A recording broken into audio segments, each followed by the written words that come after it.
আজকে আমাদের শুরু হচ্ছে ফার্স্ট ক্লাস আইএনএম এর। আইএনএম হচ্ছে ইন্ডিয়ান ন্যাশনাল মুভমেন্ট। এই পুরো ঘটনাটাকে আমরা প্রথমে তিনটে পর্যায়ে ভাগ করে নিয়েছি। একটা হচ্ছে 1885 থেকে ফার্স্ট পর্যায় হচ্ছে 1905 অব্দি, যেটাকে আমরা বলছি আর্লি ফেজ বা মডারেট ফেজ। নেক্সট হচ্ছে 1905 থেকে 1917 অব্দি, 1905 থেকে 1917 অব্দি। এই ফেজটাকে আমরা করে নিচ্ছি, এই মানে পুরো ফেজটাকে আমরা বলে নিচ্ছি এক্সট্রিমিস্ট ফেজ। অর্থাৎ মডারেট মানে হচ্ছে নরমপন্থী, এক্সট্রিমিস্ট হচ্ছে চরমপন্থী। আর লাস্ট হচ্ছে 1917 থেকে আমরা করে নিচ্ছি 1947। এটাকে আমরা বলছি গান্ধী এরা, অর্থাৎ এটা হচ্ছে গান্ধীবাদীর যুগ। এই তিনটে পর্যায়ে আমরা আইএনএমটাকে ভাগ করে নিচ্ছি। এই জন্য এখানে আমরা প্রথমে লিখেছি 1885 থেকে 1947। আমাদের বিপিএসসির জন্য বা আপার প্রাইমারির জন্য সব জায়গায় কিন্তু এই আইএনএম এর একটা কিন্তু জায়গা ভীষণভাবে গুরুত্বপূর্ণ, এবং প্রত্যেকটা পরীক্ষাতে আইএনএম থেকে কিন্তু কোশ্চেন আসেই আসে। তো আইএনএম এর মেন হচ্ছে ব্যাপার ক্রনোলজি, অর্থাৎ প্রত্যেকটা সাল অনুযায়ী কোন কোন ঘটনা ঘটেছে, কি কি সেই সালের সিগনিফিকেন্স আছে, তাৎপর্য কি, সেই সময়কার ভাইসরয় কে ছিল, এগুলো কিন্তু আমাদেরকে ভীষণভাবে মনে রাখতে হবে। তো ফার্স্ট আজকে আমরা করবো 1885 থেকে 1905 এর যে মডারেট ফেজ, এটা আজকে আমরা পড়বো। এবার আমি তোমাদেরকে বলবো যে কিভাবে আইএনসির কিভাবে ফাউন্ডেশন হয়েছিল, অর্থাৎ ইন্ডিয়ান ন্যাশনাল কংগ্রেসের ফাউন্ডেশনটা কিভাবে হয়েছে, আইএনএমটা এলো কোথা থেকে, এর মেন উদ্দেশ্য কি ছিল বা কেন হলো, এই মুভমেন্টটা হলো কেন, এর পিছনে কারণ কি ছিল। ফার্স্ট আমরা স্টার্ট করব 1857 এর মহাবিদ্রোহ থেকে। 1857 হয়েছিল আমাদের জাতীয় মহাবিদ্রোহ। এই বিদ্রোহটা হচ্ছে প্রথম একটা প্রয়াস যেখানে মানুষ বা জনগণ দেশের স্বাধীনতা চেয়েছিল। অর্থাৎ দেশের স্বাধীনতার জন্য আমাদের যদি প্রথম কোনো প্রয়াস থাকে বা কোনো বিদ্রোহ থাকে, সেটা হচ্ছে কিন্তু আমাদের এই 1857 সালের কিন্তু মহাবিদ্রোহ বা জাতীয় বিদ্রোহ। এই বিদ্রোহটা হওয়ার পর মানে এই বিদ্রোহটা মেন ধ্বংস হয়েছিল কিসের জন্য জানো? সামন্ত শ্রেণীর যে দুর্বলতা, অর্থাৎ প্রজাদের মধ্যে দুর্বলতা। প্রজারা চেয়েছিল যে আমরা সবাই জানি যে ইংরেজদের শাসনের সময় ভারতীয় জনগণরা কিভাবে নিপীড়িত, শোষিত, অবহেলিত, লাঞ্ছিত হয়েছিল। তো সেই সময় সামন্ত শ্রেণীর যে নেতৃত্ব দিয়েছিল, তারা ভেবেছিল যে আমরা যৌথভাবে একটা প্রয়াস করলে হয়তো আমাদের এই বিদ্রোহ করলে আমরা এই স্বাধীনতা আমরা ফিরে পাবো, আমরা নিজেদের কথা, জনগণের কথা আমরা আমাদের যে মানে সেই সময়কার যে ভাইসরয় থাকবে সেখানে আমরা জানাতে পারবো, এবং আমাদের যে আবেদন বা দাবি থাকবে সেটা আমরা পাবো। কিন্তু আদতে সেটা কিন্তু হয়নি। ইস্ট ইন্ডিয়া কোম্পানি মারাত্মক রকম ভাবে জনগণের উপর, প্রজাদের উপর ভীষণভাবে নির্যাতন করেছিল, এবং আমাদের দেশের যে সিপাহীরা ছিল তারা ভীষণভাবে নির্যাতিতের শিকার হয়েছিল বলেই কিন্তু এই 1857 মহাবিদ্রোহ সেই সময় শুরু হয়। এরপর কি হয়েছিল, এই বিদ্রোহটা হবার পর কিন্তু ইংরেজদের যে সিংহাসন সেটা কিন্তু একটু হলেও ভিত নড়েছিল। তারা ভেবেছিল যে না, এরকম ভাবে যদি প্রজারা আমাদের সাথে এইরকম ভাবে যদি বিপ্লব করে বা এইরকম একটা বিদ্রোহ করে, তাহলে সেখানে কিন্তু দেশের অনেক অর্থনৈতিক ক্ষতি আছে, অনেক অর্থনৈতিক ক্ষতি হচ্ছে।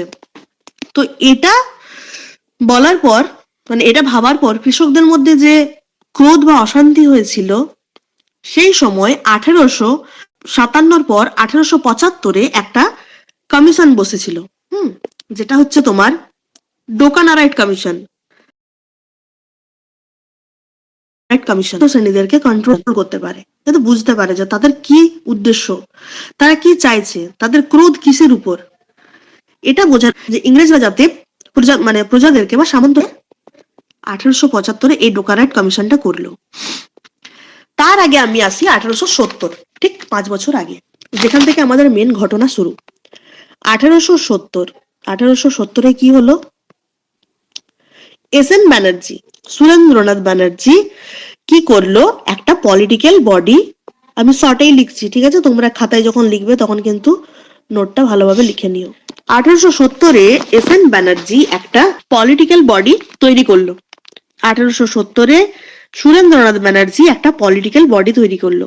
কি জন্য করলো, কি নাম দিল, তার নাম দিল INA, অর্থাৎ ইন্ডিয়ান ন্যাশনাল অ্যাসোসিয়েশন। 1857 কিন্তু মহাবিদ্রোহ হয়ে গেল। এরপর যখন ইংরেজদের মনে হলো যে না, মানুষের কথা আমাদের এবার শোনা উচিত, এরকম বিদ্রোহ যদি হতে থাকে তাহলে কিন্তু দেশের অর্থনৈতিক ক্ষতি, তখন কিন্তু পরপর কিন্তু দুর্ভিক্ষ চলছে। সেই সময় পরপর দুর্ভিক্ষ চলছে, জনগণের মধ্যে একটা ঝামেলা চলছে, অসন্তুষ্ট সবাই ইংরেজদের সাথে একটার পর একটা মানে বিদ্রোহ সেই সময় চলছে, ছোট ছোট বিদ্রোহ চলতেই থাকছে। এরকম সময় এসএন ব্যানার্জি দেখলো যে না, একটা পলিটিক্যাল বডি তৈরি করা দরকার। যেরকম আমাদের ধরো ওয়েস্ট বেঙ্গলে আমাদের গভর্নমেন্ট আছে, আমরা ভোট দিই, আমরা ভোট দিয়ে গভর্নমেন্টকে নিয়ে আসি এবং আমাদের কথা, আমাদের দাবি আমরা তাদের কাছে জানাই, তারা আমাদের সেই কথা শুনে শুনে একটা আমাদেরকে সলিউশন দেয়। কি ঠিক তো? সেরকম এসএন ব্যানার্জি 1870 এরকম একটা পলিটিক্যাল বডি তৈরি করলো। ও দেখলো যে না, একটা পলিটিক্যাল বডি তৈরি করা দরকার যেখানে জনগণ এসে তাদের নিজেদের কথা বলবে, তাদের নিজেদের কথা বলবে এবং সেই কথা কংগ্রেস মারফত আমরা ব্রিটিশদের কাছে পৌঁছে দেব।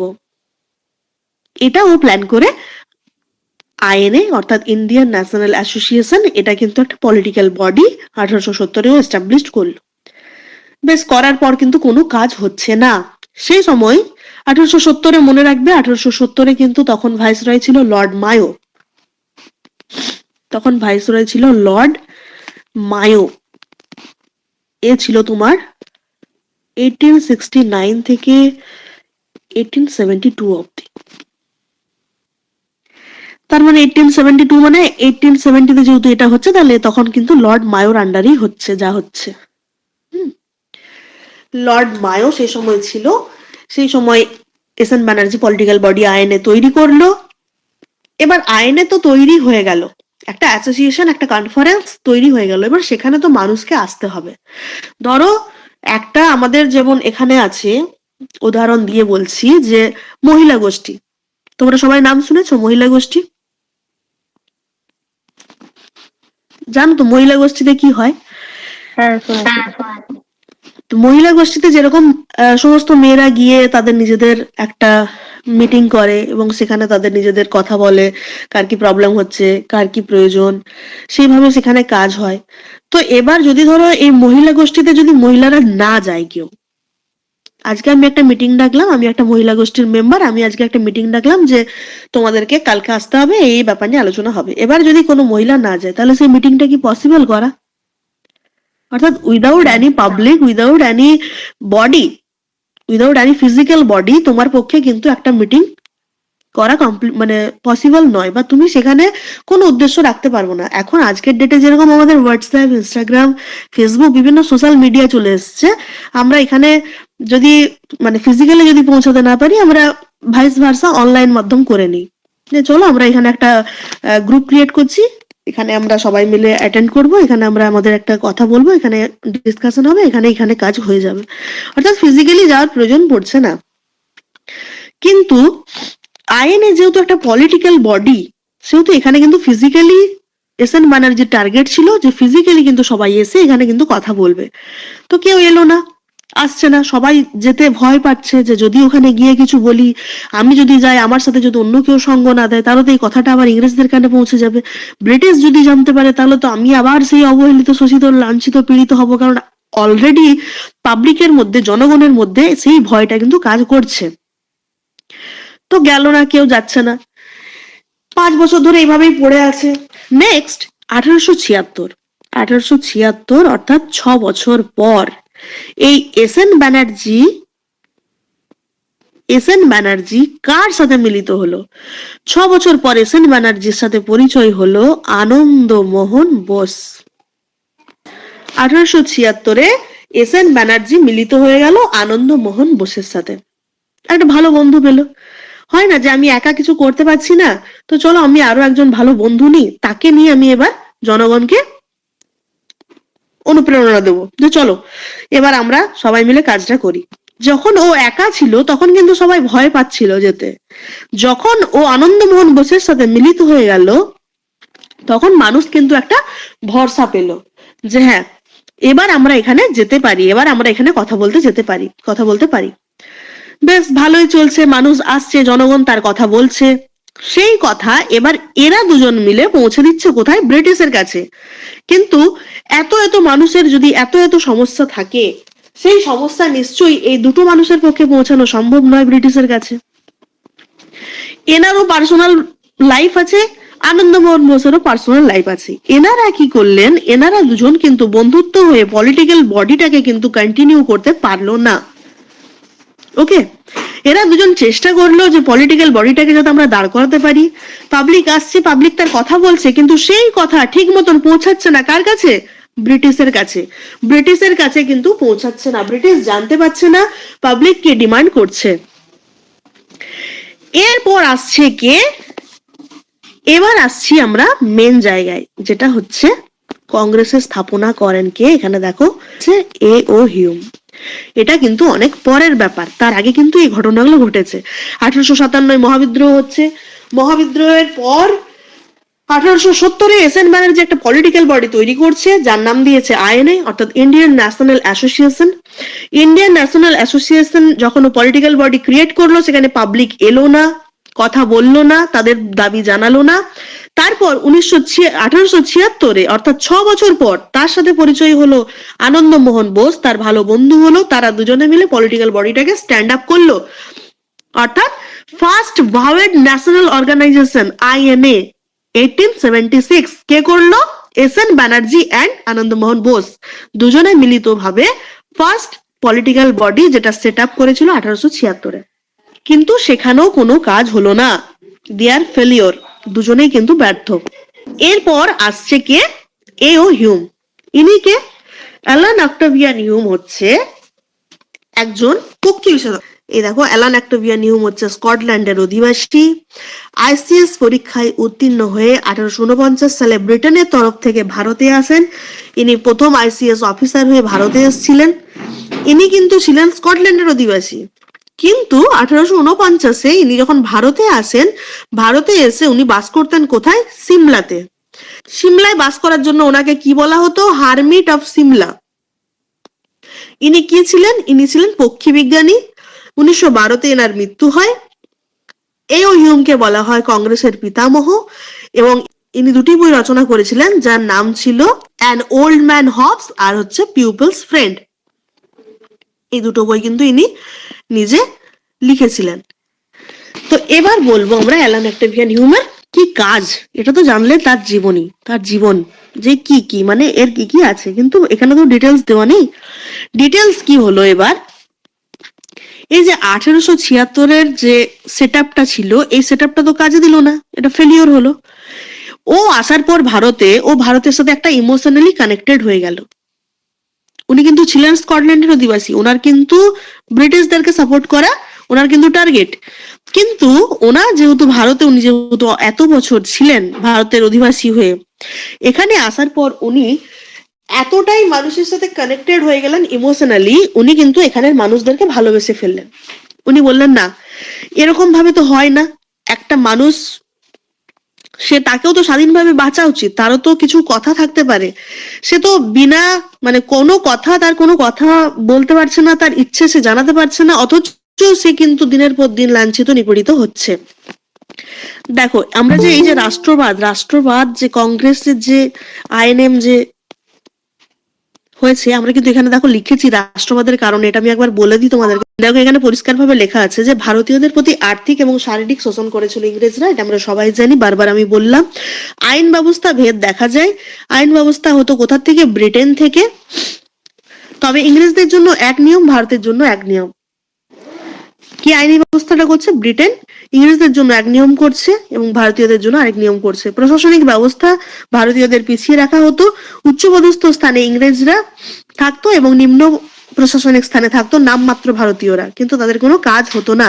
এসব কারণে ভারতীয়রা অসন্তুষ্ট হয়। শুধুমাত্র এখানে জাস্ট মানে অল্প কিছু দেওয়া আছে, কিন্তু আমরা সবাই জানি যে ভারতীয়দেরকে কিভাবে নিপীড়িত হতে হয়েছিল, শুধুমাত্র প্রশাসনিক ভাবে একটা জায়গার জন্য নয়, সব রকম দিক থেকে কিন্তু তাদের মুখ বন্ধ রাখা হতো, কোনোভাবে তাদেরকে কোনো কিছু করতে দেওয়া হতো না।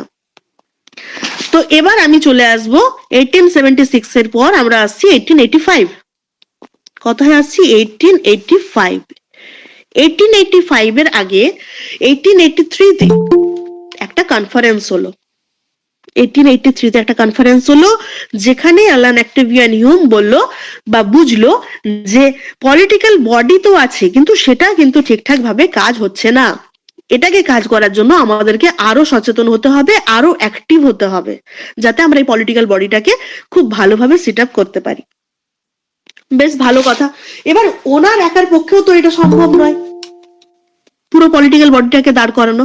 উনি তখন কি করলেন, পাবলিক ওপিনিয়নটা নিয়ে মানুষের কাছে গেলেন, মানুষের কথা জানলেন, মানুষের মনের কথা জানলেন। জানার পর উনি একটা টার্গেট করে নিলেন যে আমাকে যেভাবেই হোক আইএনসি এস্টাবলিশড করতেই হবে, এটাই আমার টার্গেট। অর্থাৎ ইন্ডিয়ান ন্যাশনাল কংগ্রেস। আমাদের ছিল আইএনএ।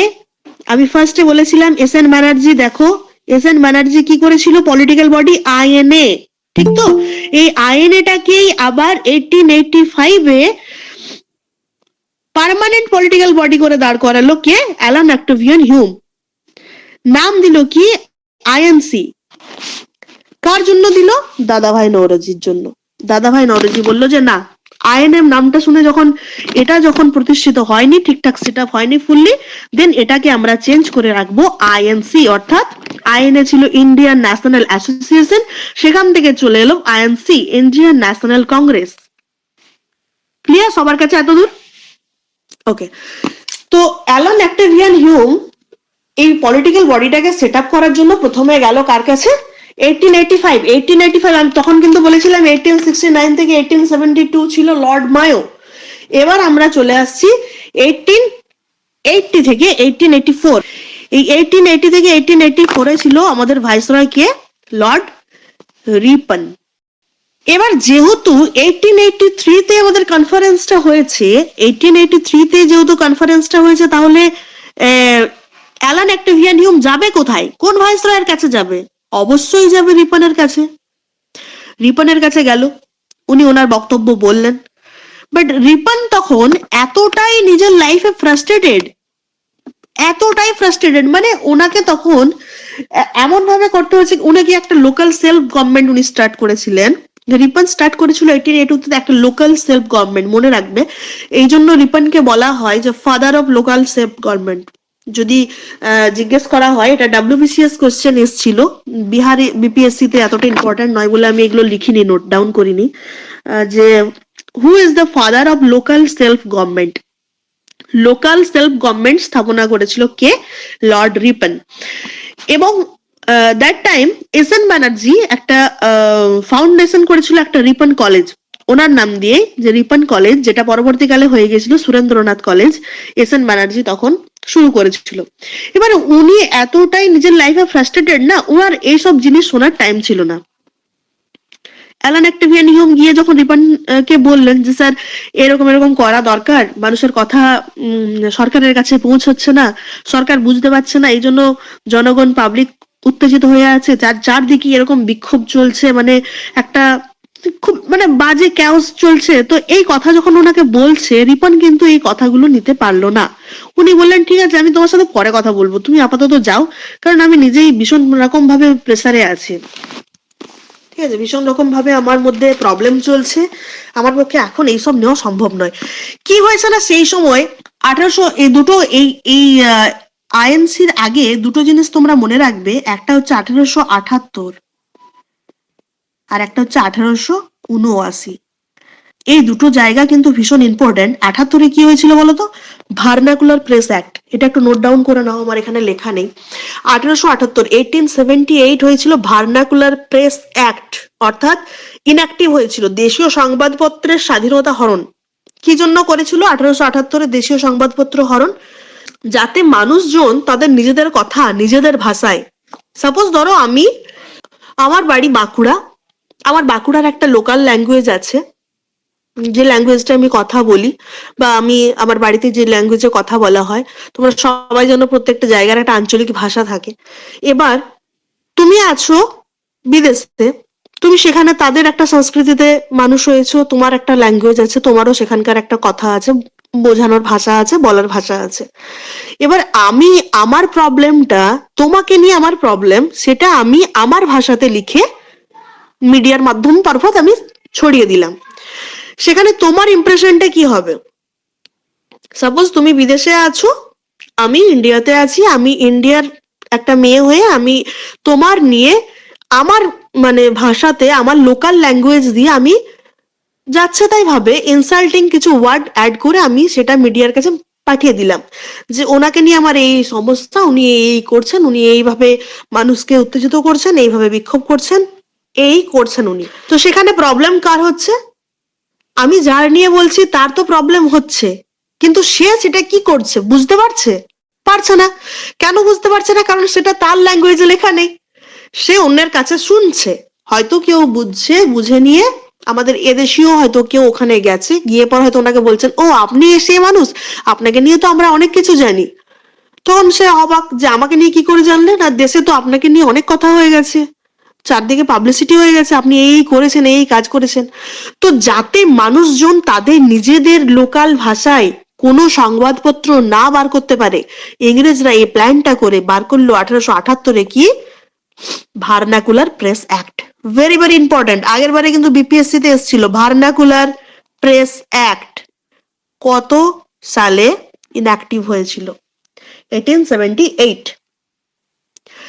আর একটা হচ্ছে 1879, যেটা হচ্ছে আর্মস অ্যাক্ট। এখানে কি করলো? আর্মস মানে তোমরা দেখো নামটা শুনে বুঝতে পারছো, আর্মস মানে কি বলতো? অস্ত্র, একদম ভেরি গুড। আর্মস হচ্ছে অস্ত্র বা হাতিয়ার, অর্থাৎ ভারতীয় জনগণ যাতে নিজেদের আত্মরক্ষার জন্য কোন রকম হাতিয়ার নিজেদের কাছে রাখতে না পারে। আমি ধরো সাপোজ বললাম যে অনেকেই থাকে, তোমরা শুনবে যে মেন্টাল কিছু দেখবে হসপিটাল থাকে, যেখানে কিছু মানুষ কিন্তু খুব একটা মেন্টাল থাকে না, মানে পুরোপুরি যে পাগল এটা বলা যায় না, কিছু কিছু স্ট্রেস থাকে লাইফে, কিছু কিছু জিনিস থাকে যা আমাদেরকে ফ্রাস্ট্রেশন দিতে দিতে দিতে দিতে আমরা একটা মেন্টালি পেশেন্ট হয়ে যাই, পাগল হয়ে যায়। এভাবে এবার ভারতীয়দের মধ্যেও কিন্তু এরকমই টর্চার চলতো। সাপোজ আমি বলতে গেলাম যে আমার এই সমস্যার কথা তো দূর ছাই, শুনবেই না, ও অত দূর তো যাচ্ছেই না ব্যাপারটা।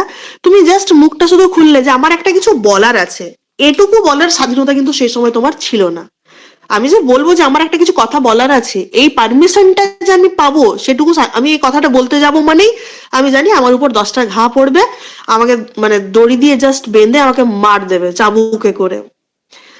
বিভিন্ন বিভিন্ন মুভিতেও আমরা দেখেছি যে কিভাবে মানে টর্চারটা হতো জেনারেলি, আমাদের ভারতীয়দেরকে কিভাবে টর্চার করা হতো। তো সেখানে এটা ভীষণ স্বাভাবিক যে আমি যদি কোনো অস্ত্র আমার কাছে রাখতে পারি আত্মরক্ষার জন্য, ধর আমি সাপোজ তোমাকে একটা কোনো কথা বলছি, তুমি সেটা শুনছো না, দিনে দিনে দিনে দিনে আমার কিন্তু রাগ বাড়ছে, আমি কিন্তু নিয়ন্ত্রণ হারিয়ে ফেলছি। আমার সবসময় ইচ্ছে হবে যে আমার কাছে এমন কিছু থাক যেটা দিয়ে আমি একে মেরে ফেলবো বা শেষ করে দেবো, কারণ এ তো আমাকে কথা বলতেই দিচ্ছে না। তো সেইভাবে লিটারেলি ইন্ডিয়ানের মধ্যেও কিন্তু এই জিনিসটা ছিল যে আমরা যদি ভারতীয় অস্ত্রশস্ত্র কোথাও কিছু আমরা পাই, আমরা কিন্তু সেটা নিজেদের মধ্যে রাখবো, এবং এটা আমরা বেআইনি ভাবেই রাখবো, কারণ আইনি এটা রাখা আমাদের পক্ষে সম্ভব নয়, এবং এটা দিয়ে আমরা নিজেরা আত্মরক্ষা করব। কিন্তু সেটা যাতে না হয় তার জন্য 1869-এ কি হলো, লর্ড লিটনের টাইম তখন 1876 থেকে 1880 কিন্তু লর্ড লিটন ছিল, উনি তখন ওই টাইমে ভাইসরয় ছিলেন, এবং উনি কি করলেন, আর্মস একটা স্টার্ট করে দিলেন 1879-এ, যে যদি কারো কাছে এরকম কিছু থাকে তো সেই ইমিডিয়েট সেই মুহূর্তে তাকে সেখানে কিন্তু মেরে ফেলা হবে। এই ভয় দেখিয়ে আর্মস একটা চালু করে দিল। এই দুটো কিন্তু খুব ইম্পর্টেন্ট, দুটোই ভারতীয়দের মুখ বন্ধ করার জন্য। এক, তুমি আত্মরক্ষার জন্য কোনো অস্ত্র রাখতে পারবে না, আর দুই, তোমার কোনো মনের কথা তুমি আমাদের বিরুদ্ধে নিজের ভাষায় প্রকাশ করতে পারবে না, তোমার কোনো রাইট নেই। তো এই দুটো জায়গা আমি বলে রাখলাম, মনে পড়ে গেল, এই দুটো জায়গা তোমরা একটু খেয়াল রেখো। নেক্সট আমরা চলে আসি যেখানে ছিলাম। কোথায় ছিলাম? 1885-এ, তাই তো? 1885-এ ছিলাম আমরা। কোথায় ছিলাম? অ্যালান অ্যাক্টিভিয়ান হিউমের কাছে, ইয়েস। তো উনি গেলেন রিপনের কাছে, এই রিপন মানলো না। রিপন যখন মানলো না, তখন তারপর নেক্সট কে এলো? Lord Dufferin. আমি কিন্তু দেখো পরপর বলে গেলাম, 1869 থেকে 1872, অর্থাৎ 69 থেকে 72 ছিল লর্ড মায়ো। লর্ড মায়োর পর 76 থেকে 80 ছিল লর্ড লিটন। তার আগে 72 থেকে 76 ছিল না, 72 থেকে 76 ছিল আই থিঙ্ক লর্ড নর্থবুক, হ্যাঁ 72 থেকে 76 ছিল লর্ড নর্থবুক। তারপর তোমার 76 থেকে 80 লর্ড লিটন। এগুলো তোমাদের এত মনে রাখতে হবে না, আমি জাস্ট বলে বলে যাচ্ছি। লর্ড লিটন ছিল, তো লর্ড লিটনের পর এলো লর্ড রিপন। লর্ড রিপনের কথাটা এই জন্য মনে রাখতে হবে কারণ কি উনি ওই আইএনসি স্টার্ট করার আগে কিন্তু উনি ছিলেন এবং ওনার কোনো ভূমিকা নেই। উনি এতটাই বাজেভাবে নেগলেক্ট করেছিলেন অ্যালান অ্যাক্টিভিয়ান হিউমকে যে উনি ঘুরে এলেন দুঃখের সাথে যে আমি কথাটা বলতে গেলাম ভাইসরয় শুনলো না। তো উনি আশা ছাড়েননি, উনি নেক্সট টার্গেট করলেন ডফরিন, লর্ড ডফরিনকে। উনি আবার গেলেন, আবার গিয়ে পর লর্ড ডফরিনকে বললেন যে দেখুন আমি এই নিয়ে কিন্তু গিয়েছিলাম, তো আমার কথা কিন্তু রিপন স্যার শোনেনি, তো আপনি একটু বোঝার চেষ্টা করুন। উনি ওনাকে ভালোভাবে বোঝালেন এবং লর্ড ডাফরিন কিন্তু খুব ভীষণভাবে ওনাকে এই ব্যাপারটায় কিন্তু সাহায্য করেছিল। তাহলে রিপন শুনলো না নেগেটিভ, দেন আমরা চলে গেলাম কোথায়, ডাফরিনের কাছে। লর্ড ডাফরিন, লর্ড ডাফরিন কিন্তু ভীষণ রকম ভাবে কিন্তু হেল্প করেছিল অ্যালান অ্যাক্টিভিয়ান হিউমকে, এও হিউমকে। এবার তো পারমিশন পেয়ে গেছে, পারমিশন গ্রান্টেড, কিন্তু পারমিশন গ্রান্টেড হলে তো হবে না, তার জন্য একটা তোমাকে সেশন বসাতে হবে যেখানে তুমি মিটিং ডাকবে, মিটিং এ লোকজন আসবে, তুমি তোমার কথা বলবে, তারা সবাই সাপোর্ট করবে, দেন ডাফরিনের পারমিশনে তুমি এই সেটআপটা ফুলফিল করতে পারবে। মানে এভাবে তো হয় না যে আমি চাইলেই আমি একটা পলিটিক্যাল বডি তৈরি করে দেবো, নেভার। কারণ আমাকে পাবলিক নিয়ে করতে হবে, পাবলিককে নিয়ে করতে গেলে আমাকে একটা সেশন ডাকতে হবে। এবার হচ্ছে মেন ইম্পর্টেন্ট হচ্ছে কংগ্রেসের আইএনএম এর যেগুলো মেন জিনিস সেগুলো হচ্ছে এবারে সেশন। এক একটা সেশন এক একটা অধিবেশন বসবে, এক একটা অধিবেশনে এক একটা কথা হবে, সেই কথাটা মর্যাদা পাবে এবং সেটা পরবর্তী সেশন যখন হবে তখন সেই সেটার কাজটা কমপ্লিট হবে, আবার নেক্সট সেশনে আবার নেক্সট দাবি মানুষের শুনতে হবে। এবার হলো এটা হবার পর অ্যালান অ্যাক্টিভিয়ান হিউম ডাফরিনকে বলল যে স্যার আমাদের মানে ডাফরিন ওকে জিজ্ঞেস করলো যে তুমি এটা করতে চাইছো সব ঠিক আছে আমি মানলাম, বাট এটার প্রসেসটা কি হবে, কিভাবে? পাবলিক তো কোনোভাবেই ব্রিটিশের কাছে বলতে পারবে না, মানে পাবলিকের তো এই সাহসটাই নেই এই এতদূর যে ও গিয়ে ডাইরেক্ট একদম সরকারের কাছে বলে দেবে, এটা তো হয় না, এটা আজকের ডেটেও হয় না। আজকে আমি চাইলেই কিন্তু আমাদের দিদির সাথে কিন্তু দেখা করতে পারি না, পারি কি? আমার একটা মতামত নিয়ে আমি হয়তো চাইলাম যে আমি এখানে একটা সরকারি স্কুলে আমি শিক্ষকতা করি, আমি সেই সরকারি স্কুলটা বন্ধ হয়ে গেছে, আমি চাইছি যে আজকের ডেটে দাঁড়িয়ে সেই সরকারি স্কুলটা যেন খোলা হয়, আমি একাই টিচার, আমি একাই পড়াবো, যে স্টুডেন্ট আসবে তাকেই পড়াবো। আমার এটা মাথায় এলো, আমি কি ডাইরেক্ট চলে যেতে পারবো দিদির কাছে আমার এই বার্তাটা নিয়ে যে দিদি আমাকে এটা সাহায্য করুন? আমি কি চাইলে দেখা করতে পারবো? না, না। সেটা হয় না। আমার একটা মাস মিডিয়া দরকার, আমার একটা মারফত দরকার। আমি কার মারফত যাব? তার মাঝখানে ভাইস ভার্সা কিছু লোকজন থাকবে যাদের হেল্পিং হ্যান্ড নিয়ে আমাকে দিদির কাছে পৌঁছাতে পারবো আমি, বা আমার কথা বা আমার চিঠি দিয়ে যেভাবেই হোক না কেন। আমি ডাইরেক্ট কিন্তু কিছু করতে পারবো না, ডাইরেক্ট মেসেজও করতে পারবো না, ডাইরেক্ট হোয়াটসঅ্যাপও করতে পারবো না, কিছু করতে পারবো না। আমি যদি করি সেটা কন্ট্রোল রুমে যাবে, মানে দিদির আরো যারা আছেন বসে সেক্রেটারি, তারা সেই জিনিসটা দেখবেন, দেখে নিয়ে তাদের যদি মনে হয়, তাদের যদি পছন্দ হয় যে হ্যাঁ এটা বলা দরকার, তবে তারা বলবে, না চাইলে নাও বলতে পারে। তার মানে ভাইস ভার্সা কিন্তু সব জায়গায় দরকার, সব জায়গাতে একটা মেন মিডিয়া মিস মিডিয়া একটা থাকে। তো এ কি বললো অ্যালান অ্যাক্টিভিয়ান হিউম, কি প্ল্যানটা করলো? ফার্স্ট হচ্ছে ব্রিটিশ, লাস্ট হচ্ছে ইন্ডিয়া, ইন্ডিয়ান, মাস মিডিয়া করে দিল কাকে? কংগ্রেসকে। এটা হচ্ছে চালাকি, যে কাকে করব, মাঝে ঘাট কাকে রাখবো। ইন্ডিয়ার কথা ইন্ডিয়া কাকে বলবে? কংগ্রেসকে।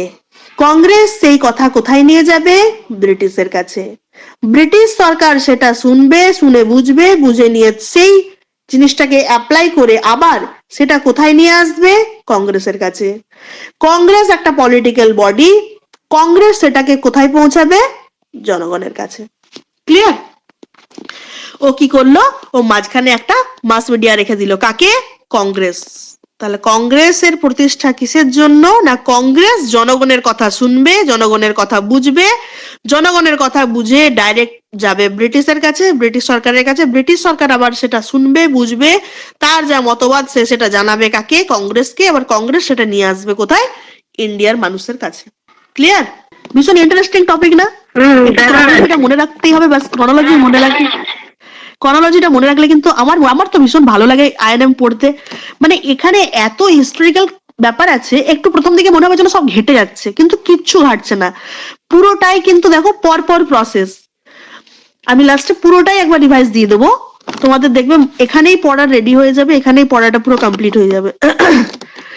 তো চলো এবার আমরা দেখে নেব নেক্সট প্রসেস কি হচ্ছে।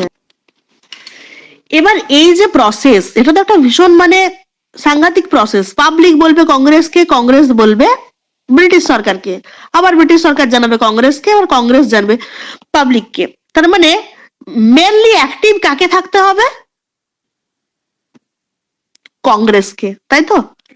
কংগ্রেস যদি অ্যাক্টিভ না থাকে তাহলে কিন্তু পাবলিক, ও ধরো আমি ওকে বললাম, এবার ও কি বলবে, দূর ছাড় তো, এর কথা কে শোনে। তার মানে ও যদি লাথার্জি করে দেয়, সে কিন্তু কথাটা কিন্তু এখানে স্টপ হয়ে গেল, সেটা কিন্তু ব্রিটিশের কাছে পৌঁছালো না। আবার ব্রিটিশের কাছে কথা যদি পৌঁছায়, ব্রিটিশ যদি সেটা সলিউশনটাও দেয়, তারপর কংগ্রেস যদি মনে করলো যে না, আমি এটা পাবলিকের কাছে পৌঁছাবো না, পাবলিকের এই কথাটা আমার ভালো লাগছে না, আমি এটা পৌঁছাতে দেব না, সেখানেও কিন্তু প্রবলেম হবে কাদের? পাবলিকের। প্রবলেম ক্রিয়েট করছে পাবলিক, মানে প্রবলেম হবে পাবলিকের সব দিক দিয়েই। আর সেটাকে অ্যাক্টিভলি কে সাপোর্ট করবে? কংগ্রেস। কংগ্রেস যদি সাপোর্ট না করে, সেটা কিন্তু কোনো কাজই এগোবে না। হয়ে গেল এটা। এই যে ঘটনাটা যে চলছে, এই প্রসেসটা, এই কনস্পিরেসিটাকে, এটাকে নাম দিয়ে দিল সেফটি ভালভ। সেফটি ভালভ কে দিল? লালা লাজপত রায়। লালা লাজপত রায় এলেন, উনি এই পুরো প্রসেসটাকে নাম দিয়ে দিলেন safety valve. Very very important question, safety valve theory কে করেছিলেন? লালা লাজপত রায়। কোশ্চেনটা কিন্তু প্রত্যেকটা মানে এক্সামে হয় প্রিলি নয় মেন এসছে safety valve theory, Lala Lajpat Rai. তো চলো এবার আমরা নোটে আসবো। এই হচ্ছে ঘটনা, এই হচ্ছে মানে মেন টপিক। এবার আমরা নোটসে চলে আসবো। তাহলে আমি আবার একবার বলে দিই, ঝট করে দেখে নাও। 1857 মহাবিদ্রোহ হলো। মহাবিদ্রোহের পর 1870 S N Banerjee INA political body create করলো, সেটা কোনো কাজ দিল না। নেক্সট 1876 আনন্দমোহন বোস ফ্রেন্ডের সাথে যুক্ত হয়ে তৈরি করলো কি? আইএন এর একটা ফুল পলিটিক্যাল বডি সেট আপ করলো। ওকে, সেট আপ করার পর সেখানেও কোনো কাজ হলো না, 10 বছর চলতে রইলো। 10 বছর পর আবার এলো কে? অ্যালান অক্টেভিয়ান হিউম, যিনি লর্ড রিপনের কাছে রিকোয়েস্ট নিয়ে গেলেন যাতে পাবলিকের ডিমান্ড শোনা হয়, কিন্তু লর্ড রিপন সেটাকে ইগনোর করে দিল পুরোপুরি ভাবে এবং করতে দিল না। নেক্সট উনি গেলেন ডাফরিনের কাছে, ডাফরিন সেটাকে মান্যতা দিল এবং তারপর আমাদের হয়ে যাচ্ছে পরবর্তী সেশন। 1885 28 ডিসেম্বর আমাদের আইএনসি সেট আপ হয়ে গেল। 1885 28 December INC fully set up. কি প্ল্যানে? না, 3টে পর্যায়ে থাকবে, যেখানে পাবলিকের কথা কংগ্রেসের কাছে যাবে, কংগ্রেস সেই ডিমান্ড নিয়ে যাবে ব্রিটিশের কাছে, ব্রিটিশ সরকার সেই ডিমান্ড ফুলফিল করে জানাবে কংগ্রেসকে এবং কংগ্রেস তারপর সেই কথা জানাবে পাবলিককে। এই পুরো ঘটনাটাকে নাম দিয়ে দিল কে? লালা লাজপত রায়। কি বলে দিল? কনস্পিরেসি। কিসের কনস্পিরেসি থিওরি? সেফটি ভালভ, নিরাপত্তাবাদী। অর্থাৎ কংগ্রেস কিন্তু সেফ জায়গায় রয়ে গেল। এই হচ্ছে এটার মেন ঘটনা। আইএনসি সেট আপের পিছনে যে আমরা আইএনসি কিভাবে সেট আপ করলাম, বা আইএন এটাই কি ছিল, কিভাবে আইএনসি তে মার্চ হলো, হ্যাঁ, সুরেন্দ্রনাথ ব্যানার্জি কি কি করেছিল, বা অ্যালান অক্টেভিয়ান হিউম কে ছিল, এই হচ্ছে ঘটনা। আর তার মাঝখানে দুটো জিনিস আমাদেরকে মনে রাখতে হবে, সেটা হচ্ছে 1878 ভার্নাকুলার প্রেস অ্যাক্ট অর্থাৎ দেশীয় সংবাদপত্র আইন হরণ করা হয়েছিল, এবং 1879 আর্মস অ্যাক্ট অর্থাৎ জনগণ তাদের নিজেদের নিরাপত্তার জন্য তাদের নিজেদের কাছে কোন রকম অস্ত্র শস্ত্র রাখতে পারবে না। ক্লিয়ার এতদূর সবার কাছে? আর একটা ব্যাপার হচ্ছে, পুরো আইএনএমটাকে আমরা 3টে পর্যায়ে ভাগ করে নিয়েছি। একটা মডারেট মধ্যপন্থী পর্যায়, একটা এক্সট্রিমিস্ট চরমপন্থী পর্যায়, এবং একটা হচ্ছে গান্ধী এরা অর্থাৎ গান্ধীবাদী। এই 3টে পর্যায়ে আমরা ভাগ করে নিয়েছি। আজকে আমরা প্রথম পর্যায়ে আর্লি পর্যায়ে পড়বো, যেখানকার মেন লিডার ছিল দাদাভাই নওরোজি, ফিরোজ শাহ মেহতা, বদরুদ্দিন তায়েবজি, ডব্লিউ.সি. ব্যানার্জি, রমেশচন্দ্র দত্তা আর সুব্রমণিয়াম। এনারা ছিলেন প্রথমে আর্লি লিডার। দেখো এখানে কি লিখেছি আমরা। কংগ্রেস শব্দের অর্থ হলো সমূহ, কংগ্রেস স্থাপনার কারণ রাষ্ট্রবাদের পরিণাম, কংগ্রেস হচ্ছে তোমার কি ভারত ব্রিটেনের মধ্যবর্তী মিডিয়াম, আমি বলে দিলাম যে ব্রিটিশ সরকার এবং ইন্ডিয়ার মধ্যে যে মাস মিডিয়া করবে সে হচ্ছে কংগ্রেস। আচ্ছা, কংগ্রেস স্থাপনা কে করেছিল? Alan Octavian Hume. রাষ্ট্রবাদের কারণটা আমি আগেই পড়িয়ে দিয়েছি। অ্যালান অক্টেভিয়ান হিউম কে ছিল আমি সেটাও বলে দিয়েছি। এখান থেকে শুধু মনে রাখবে তোমরা দুটো জিনিস, যে তার বই রচনা কি কি, পিপলস ফ্রেন্ড, আর একটা হচ্ছে দ্য ওল্ড ম্যান হবস। আর একটা কথা হচ্ছে যে ফার্স্ট আইসিএস পরীক্ষায় পাস করে কে ব্রিটেন থেকে আমাদের এখানে এসেছিলেন আইসিএস অফিসার হয়ে? Allan Octavian Hume. বাকি আর কিছু মনে রাখার দরকার নেই, এটা তোমাদের জানার জন্য দিয়েছি। নেক্সট আমরা চলে আসবো কংগ্রেসের স্থাপনা। কংগ্রেসের স্থাপনা কোথায় হয়েছিল না? অ্যালান অক্টেভিয়ান হিউম তো আমরা জানি করেছিলেন, কোথায় করেছিলেন? 1885 এ করেছিলেন। কত সালে? সালটা কিন্তু ভীষণ ইম্পর্টেন্ট, আইএনএম এর কিন্তু এইগুলোই খুব ইম্পর্টেন্ট, যে সাল আর ডেট। 28 ডিসেম্বর মনে রাখবে সবাই, কিন্তু 28 ডিসেম্বর 1885, অর্থাৎ একদম 86 দিকেই ধরে নিতে পারো, 1885 এর একদম শেষের দিকে 28 ডিসেম্বর। কোথায় হয়েছিল? বম্বে। বম্বেতে সেশন হয়েছিল, ফার্স্ট সেশন। এটার পিছনেও একটা ঘটনা আছে, বলছি আমি, আগে বলে নি। বম্বেতে হয়েছিল কোথায় না? গোকুল দাস তেজপাল সংস্কৃত কলেজ। এই দেখো এখানে লেখা আছে গোকুল, আমি আর লিখছি না। বম্বে গোকুল দাস তেজপাল সংস্কৃত কলেজে 28 ডিসেম্বর 1885-তে অ্যালান অক্টেভিয়ান হিউম করেছিলেন। 5 ডিসেম্বর 1885 সালে মাদ্রাসাতে ভারতীয় রাষ্ট্রীয় কংগ্রেসের কথা হিন্দু পত্র নামে একটি পত্রিকায় প্রকাশিত করা হয়। বেশ ভালো কথা। আচ্ছা, এবার আসি আমি বম্বে। এই যে বললাম একটা ঘটনা আছে বম্বে। বম্বেতে কিন্তু এটা হওয়ার কথা ছিল না। ফার্স্ট সেশনটা কিন্তু হওয়ার কথা ছিল কোথায় বলো তো? কেউ বলতে পারবে? 1885 এর ফার্স্ট সেশনটা কোথায় হওয়ার কথা ছিল? হওয়ার কথা ছিল পুনেতে। পুনেতে হওয়ার কথা ছিল, কিন্তু পুনেতে হয়নি। কেন হয়নি না? সেখানে দুর্ভিক্ষ চলছিল। আমি বললাম না যে পরপর এই যে 78, 79, 80 এই পরপর এই সময় এমন দুর্ভিক্ষ চলছে, মানে মোটামুটি তুমি ধরে রাখো 28 বার দুর্ভিক্ষ হয়েছে। 1877 পর্যন্ত 28 বার দুর্ভিক্ষ হয়ে গেছে, এবং সেখানে 2,50,00,000 মানুষ, 2,50,00,000 মানুষ অলরেডি ডাইড, এক্সপায়ার্ড, মারা গেছে। তো যখন পুনেতে এই ঘটনাটা হবে বলেছিল, অ্যালান অক্টেভিয়ান হিউম বললো যে মিটিংটা ডাকবো, কিন্তু কোথায় ডাকবো? বললো পুনেতে ডাকো। কোথায়, কারা কারা এখানে অ্যাটেন্ড করবে বলেছিল না? কলকাতা, মাদ্রাস আর বম্বে। কলকাতার লোকজন থাকবে, মাদ্রাসার লোকজন থাকবে, আর বম্বের লোকজন থাকবে। হ্যাঁ, পুনেতে করলে জিনিসটা সুবিধাটা ভালো হতো, বাট পুনেতে সেই সময় চলছে দুর্ভিক্ষ, এবং এসছে মহামারী, প্লেগ মহামারী চলছে সেই সময়, যার কারণে পুনেতে এটা ক্যান্সেল হলো। পুনেতে হলো না, হলো কোথায়? বম্বেতে। তাহলে ফার্স্ট সেশন আইএনসির কোথায় হয়েছিল? বম্বে। ওকে, কত সালে হয়েছিল? 1885-তে। কোন জায়গায় হয়েছিল? গোকুল দাস তেজপাল সংস্কৃত কলেজে। ফার্স্ট নাম কি ছিল? ইন্ডিয়ান ন্যাশনাল ইউনিয়ন বা Indian National Congress. Clear? Next পেজে যাচ্ছি। এই যে সেশন, অধিবেশন দেখো। প্রথম অধিবেশন, এখানে তো লেখাই আছে। প্রথম অধিবেশন হওয়ার কথা ছিল পুনেতে। দাদাভাই নওরোজির কথা মতোই ভারতীয় রাষ্ট্রীয় সংঘের পরিবর্তে ভারতীয় রাষ্ট্রীয় কংগ্রেস করা হয়েছিল। এই যে বললাম না তোমাদেরকে যে আইএনইউ বা আইএনএ, যেটা এস এন ব্যানার্জি প্রথমে সেট আপ করেছিল, সেই নামটা চেঞ্জ করা হলো আইএনসি তে। কে করেছিল? দাদাভাই নওরোজি। দাদাভাই নওরোজির কথা মতোই চেঞ্জ করা হয়েছিল। আচ্ছা, কংগ্রেস স্থাপনার কারণ কি না? ইংরেজদের সুরক্ষার জন্য কংগ্রেসের স্থাপনা করা হয়েছিল। একদমই ঠিক, ইংরেজদের সুরক্ষার জন্যই কংগ্রেস স্থাপনা করা হয়েছিল। আচ্ছা, এই দেখো এখানে দেওয়া আছে safety valve theory, very very important question. সিদ্ধান্ত দিয়েছিল কে? লালা রাজপথ রায়।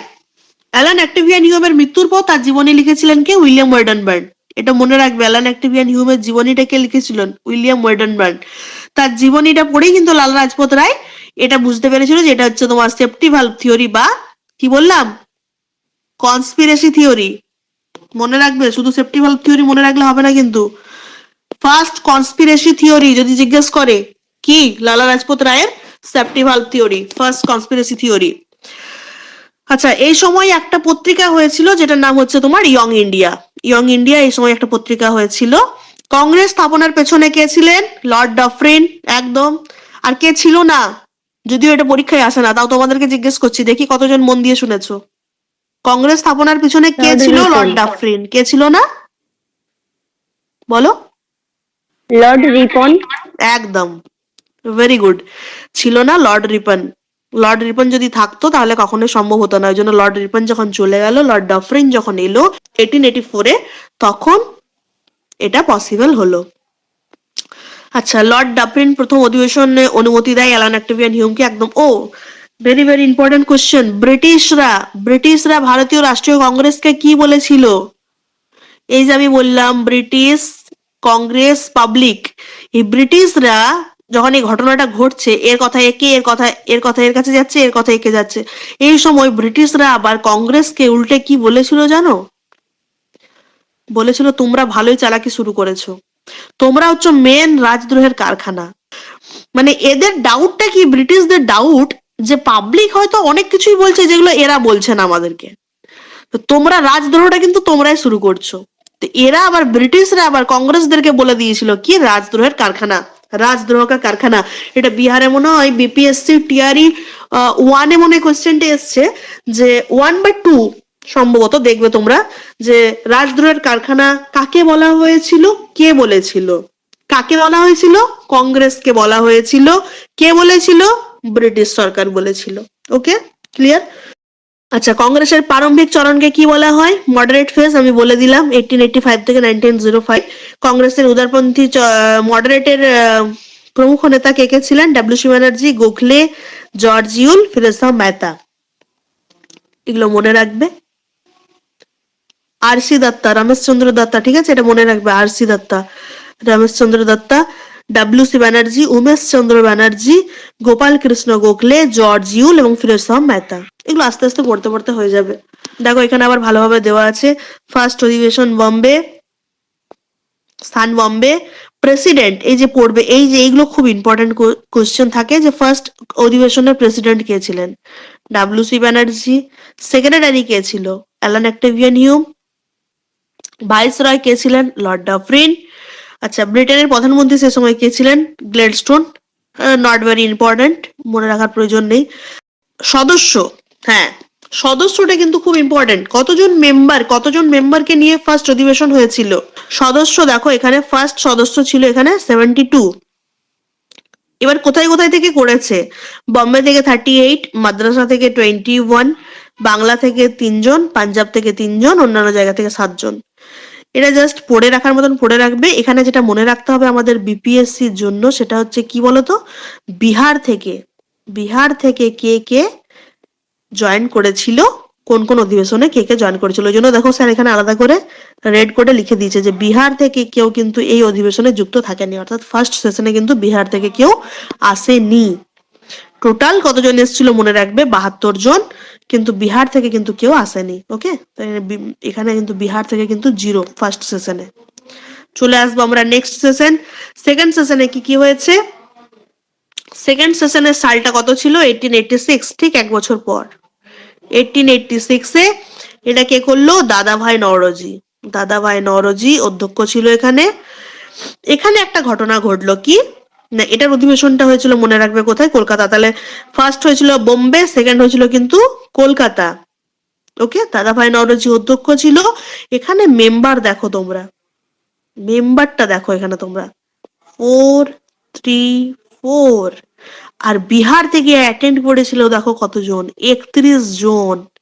ভাবতে পারা যায় প্রথম সেশনে কেউ আসেনি, তার মানে কি সেশনগুলো মারাত্মক রকম ভাবে কার্যকরী হয়েছিল।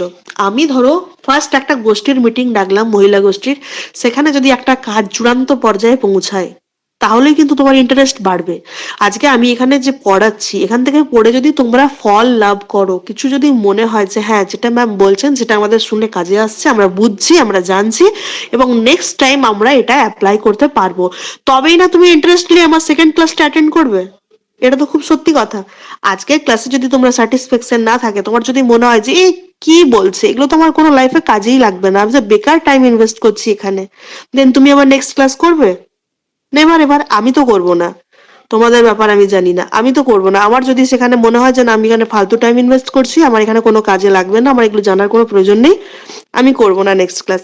তার মানে কি সবাই কিন্তু একটা টার্গেট নিয়ে চলে। তোমরা টার্গেট নিয়ে এসছো, তোমাদের আজকে এই সেশনে তোমরা কি শিখলে কি জানলে এবং তোমরা এটা কিভাবে অ্যাপ্লাই করবে নেক্সট ক্লাসে বা নেক্সট এক্সামে, তো সেটার জন্য তোমরা কিন্তু এখানে প্রেজেন্ট আছো। আজকে যদি ফার্স্ট ক্লাস তোমাদের ভালো না লাগে তোমরা কিন্তু নেক্সট ক্লাসে আমার জয়েন করবে না খুব সম্ভবত। তেমনি ফার্স্ট সেশন যদি কার্যকরী না হতো, সেকেন্ড সেশনে কিন্তু মেম্বার কি হতো, কমতো না বাড়তো? নিশ্চয়ই কমতো। 72, একদম 72 থেকে কিন্তু 2ও চলে আসতে পারতো, বাট ফার্স্ট সেশনে 72 জন আসার পর এই 72 জনই কিন্তু কাজটা বাড়িয়ে দিল। এরা সবাইকে কিন্তু বললো যে এখানে এসে কিন্তু কাজ আমাদের হয়েছে, তোমরা এসো, তোমাদের মনের কথা বলো, তোমরা ঠিক পারবে। ভয় কাটলো, মানুষ পরবর্তী সেশনে জয়েন করলো 434 জন। একদম 72 থেকে 434 জন, মানে ইমপ্রুভটা কোন হারে পৌঁছেছে। এবং সবচেয়ে বড় কথা, যেখানে প্রথম সেশনে বিহার থেকে কেউ আসেনি ভয়ে, সেকেন্ড সেশনে বিহার থেকে কিন্তু এসছে কতজন, 31। এটা কিন্তু কোশ্চেন আসতে পারে যে বিহার থেকে কতজন ওখানে কিন্তু পার্টিসিপেট করেছিল সেকেন্ড সেশন কলকাতায় 1886-তে। এখানে কি হয়েছে কেস দেখো, এখানে এই যে আইএনএ যে করেছিল সে কে ছিল বলতো, এস এন ব্যানার্জি।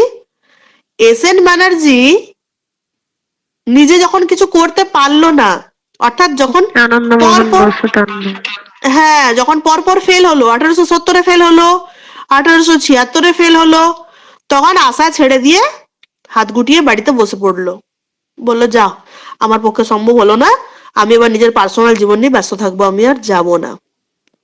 কিন্তু আজকে আমি যদি রাজনীতি করতে ভালোবাসি, আমি কি বাড়িতে থাকতে পারবো? সম্ভব না। আমাকে কিন্তু সে টানবে। যখন ও দেখলো যে ফার্স্ট সেশন কার্যকর হয়ে গেল, অর্থাৎ অ্যালান অ্যাক্টেভিয়ান হিউমের টার্গেট ফিল আপ হয়ে গেল, তখন ও কিন্তু আবার কন্ট্যাক্ট করার চেষ্টা করলো অ্যালান অ্যাক্টেভিয়ান হিউমের সাথে, যে আমাকে তোমরা নেবে না, আমার পলিটিক্যাল বডিটাই তোমরা কাজে লাগিয়ে আইএনসি করে দিলে, আমার আমার পলিটিক্যাল বডিটা, আমার করা সংগঠনটাকে দিয়ে তোমরা কাজ চালাচ্ছ, তো সেখানে কেন তোমরা আমাকে অ্যাড করবে না? ও স্বেচ্ছায় সেখানে এসে কিন্তু জয়েন করলো।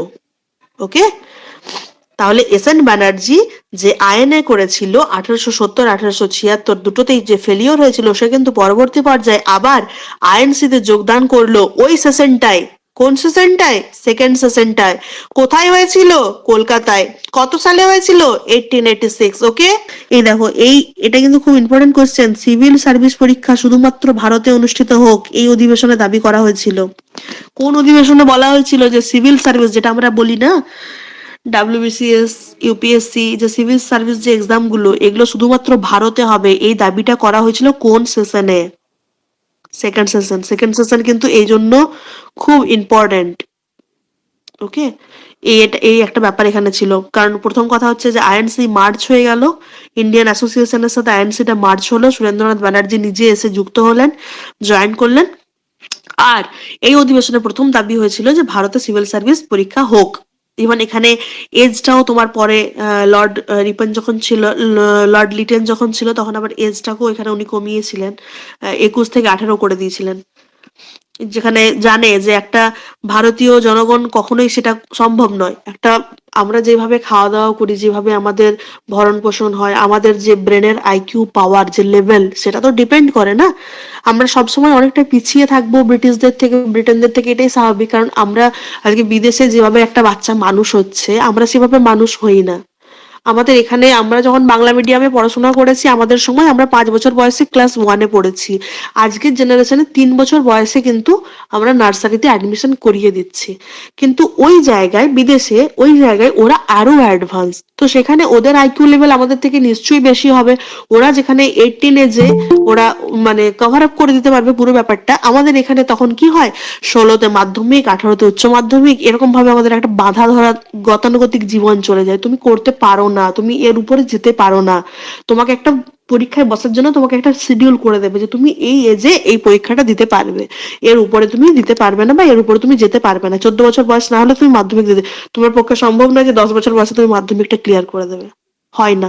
আমাদের এটা এখানে সিস্টেম করে দিয়েছে ধরা বাঁধা, তো সেখানে আমাদের পক্ষে 18 বছর বয়সে সিভিল সার্ভিস পরীক্ষা পাস করা সম্ভব নয়, এটা জেনে শুনেই ওরা এই সিদ্ধান্তটা নিয়েছিল যে এজটাকে 21 থেকে 21 হলে পরে অবশ্যই সম্ভব হতো, 21 থেকে কমিয়ে নিয়ে আসতে হবে তোমাকে 18-তে। ওকে, নিয়ে আসতে হবে 18-তে। এবং এই এই ঘটনাটাই কিন্তু কে ফার্স্ট কে পাস করেছিল বলতো? এই এস এন ব্যানার্জি কিন্তু, ঠিক আছে? এস এন ব্যানার্জিকে বলা হয় রাষ্ট্রগুরু। ওকে, ইন্ডিয়ান ডার্ক। ও আইনের ফাউন্ডার তো ছিলই, ও কিন্তু first Indian civil service exam কিন্তু ক্লিয়ার করেছিল, এস এন ব্যানার্জি। হুম, মনে রাখবে যে ফার্স্ট সিভিল সার্ভিস এক্সাম কে ক্লিয়ার করেছিল? S N Banerjee.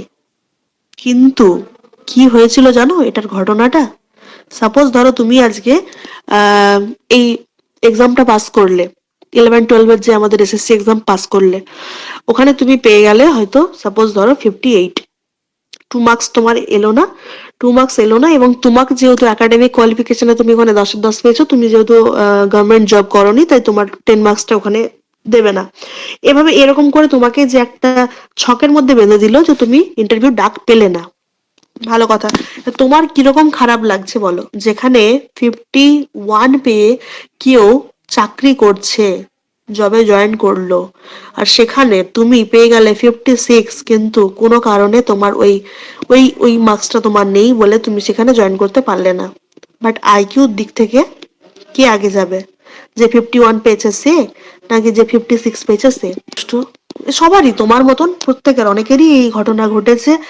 এভাবেই সরকার এভাবেই মানে বলি প্রদত্ত করে জেনে শুনে। তা তোমাদের পরীক্ষা নেওয়ার দরকার থাকেনি, তোমরা যদি এই নাম্বারটা অ্যাড করারই ছিল তাহলে তোমরা সেখানে পরিষ্কার বলে দিতে যে তোমাদেরকে পরীক্ষা দেওয়ার দরকার নেই, যাদের এক্সপিরিয়েন্স নেই তাদের পরীক্ষা দেওয়ার দরকার নেই, যাদের এক্সপিরিয়েন্স আছে তারাই পরীক্ষায় বসো, তাহলে তাদের নিজেদের মধ্যে তারা লড়াই করুক, তারাই পাস করুক, প্রয়োজন নেই। যারা একদম ফ্রেশার্স তাদের জন্য একটা আলাদা করে পরীক্ষা নেওয়া হোক, যেখানে শুধুমাত্র একাডেমিক আর যে এক্সামটা হয়েছে রিটেন তার উপর বেসিস করে পরীক্ষা হবে। তো এটা আমরা সবাই বলবো, সবাই চাইবো, কিন্তু সেটা হবে না, কারণ এটা আমাদের হাতে নেই। তো ঠিক সেই রকমই এই সিভিল সার্ভিস এক্সামটা এস এন ব্যানার্জি এত বুদ্ধিমান একজন ব্যক্তি ছিলেন, উনি কিন্তু পাস করেছিলেন। কিন্তু ওনাকে কি করলো জানো? ওনাকে ওখান থেকে ডিসচার্জ করলো। For why? For racial discrimination, অর্থাৎ জাতিগত বৈষম্য দেখিয়ে, যে না তুমি এটা পাস করনি। জাতিগত বৈষম্য দেখালো আর বললো তোমার এজ, তুমি এই এজে তুমি এটা পাস করা তোমার পক্ষে সম্ভব নয়, তোমার বয়স এখনো পর্যন্ত সেই জায়গায় পৌঁছায়নি, এইসব বলে ওকে ওখান থেকে ডিসচার্জ করে দিল। একটা সিভিল সার্ভিস এক্সাম পাস করা ছেলেকে যদি সেখান থেকে বার করে দেয় কতটা খারাপ লাগে। তো ফার্স্ট কিন্তু এই কোশ্চেনটা আমাদের দিয়েছিল যে ফর রেসিক্যাল ডিসক্রিমিনেশনের জন্য ডিসচার্জ করেছিল প্রথম কাকে? কোন সিভিল সার্ভিস যে ইন্ডিয়ায় বিলং করতো? সে হচ্ছে এস এন ব্যানার্জি, যাকে রাষ্ট্রগুরু বলা হতো। সে প্রথম ক্লিয়ার করেছিল সিভিল সার্ভিস এক্সাম, বাট তাকে অ্যালাউ করেনি। যাই হোক, নেক্সট চলে আসবো আমরা। চলো, থার্ড সেশন। আবার ঠিক 1 বছর পর, 1887। বাবা, পর পর হয়ে যাচ্ছে। 1885-এ হলো মিটিং, কার্যকর হয়ে গেল। 1886-এ হলো, সেটাও সাকসেস হয়ে গেল। তো বলছে আবার চলো পরের বছর আবার একটা মিটিং করি। থার্ড মিটিং কখন হচ্ছে? Third session 1887। এখানে দেখো, এখানে কতজন সদস্য ছিল বললাম? 434, ঠিক তো? থার্ড অধিবেশনে দেখো কতজন সদস্য চলে এলো, 600। কিভাবে ইমপ্রুভটা হচ্ছে। এখানে প্রেসিডেন্ট কে হয়ে গেল? বদরুদ্দিন তায়েবজি। বদরুদ্দিন তায়েবজি, এটা ভেরি ভেরি ইম্পর্টেন্ট কোশ্চেন, মনে রাখবে। বদরুদ্দিন তায়েবজি হচ্ছে তোমার ফার্স্ট মুসলিম প্রেসিডেন্ট। এতক্ষণ কিন্তু মুসলিম প্রেসিডেন্ট কাউকে পেয়েছিলে তোমরা? না। এতক্ষণ পর্যন্ত থাকেনি। এবার আসছে ফার্স্ট মুসলিম প্রেসিডেন্ট, কে? বদরুদ্দিন তায়েবজি। এটা কিন্তু কোশ্চেন আসে। আর কে ছিল বদরুদ্দিন তায়েবজি? চিফ জাস্টিস ছিল কোথাকার? বম্বে হাইকোর্টের। বদরুদ্দিন তায়েবজি ছিল বম্বে হাইকোর্ট চিফ জাস্টিস। ওকে, আর কে ছিল? ফার্স্ট মুসলিম প্রেসিডেন্ট ছিল আইএনসি থার্ড আইএনসির যে সেশন ছিল তার প্রেসিডেন্ট ছিল বম্বে হাইকোর্টের চিফ জাস্টিস ছিল কে? Badruddin Tyabji.